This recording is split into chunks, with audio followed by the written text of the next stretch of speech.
Jadi orang yang indikasi menyimpang tidak ketemu dengan MUI itu sudah biasa. MUI Skakmat Panji Gumilang yang menuduh MUI telah seenaknya dalam memberi fatwa sesat kepada ajaran Panji Gumilang. MUI menyatakan telah menggunakan strategi cerdik untuk menemukan bukti penyimpangan ajaran di Al Zaitun.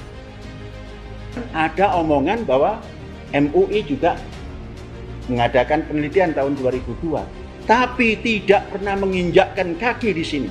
Majelis Ulama numpang, katanya sudah meneliti, katanya sudah masuk ke kampus Al Zaitun. Satu lembar pun surat tidak ada.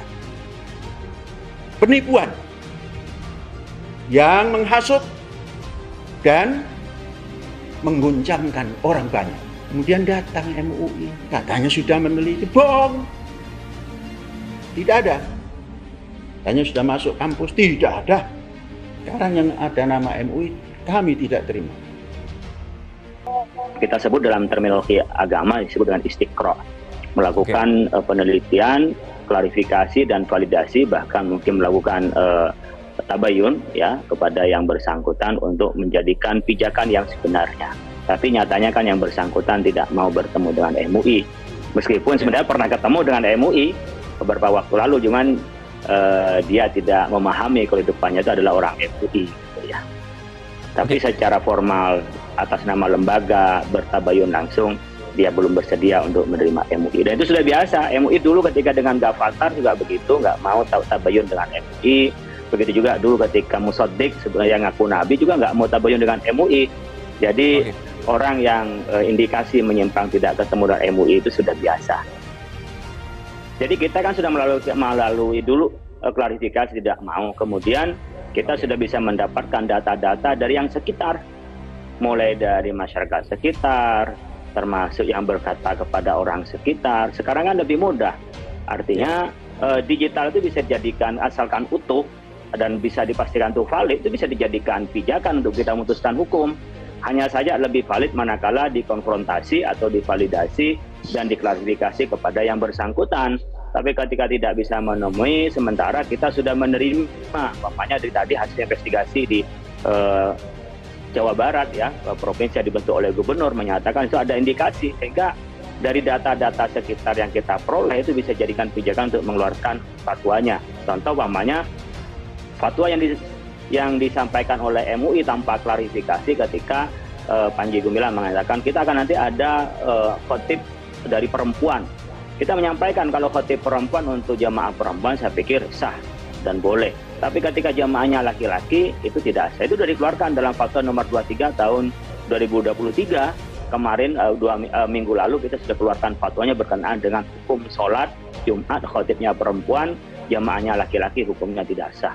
Jadi kita akan menyampaikan one by one yang memang perlu direspon secara hukum Islam. Nanti ada klarifikasi kesesatan, ada klarifikasi penyimpangan, ada klarifikasi itu khilafiyah yang memicu kontroversi kegaduhan. Jadi seperti halnya umpamanya hal yang khilafiyah tapi itu menimbulkan gaduh, itu kan bisa diproses dengan undang-undang yang lain meskipun tidak menistakan agama yang menimbulkan kegaduhan. Tapi ketika menganggap Al-Quran tidak otentik, umpamanya itu bisa dijerat dengan kesesatan karena sudah melanggar dari poin poin 5 tapi kriteria sesat itu adalah berkenaan dengan menafsirkan Al-Quran yang tidak sesuai dengan kriteria tafsir gitu ya. Beberapa pernyataan dari Panji Gumilang dianggap sesat karena memelintir dalil-dalil dan mentafsirkan secara sepihak. Hal inilah yang membuat masyarakat gaduh. Terlebih lagi, Al Zaitun merupakan pondok pesantren yang besar. Jika ajaran yang terindikasi menyimpang ini dibiarkan, maka dikhawatirkan akan membuat gaduh, memecah belah masyarakat. Soal sholat id ada perempuan misalnya. Oh, itu perempuan. Hak perempuan itu harus diberikan. Jadi berdampingan. Nanti Anda bisa memotret tempat yang di sini. Bagaimana posisi wanita, bagaimana posisi pria.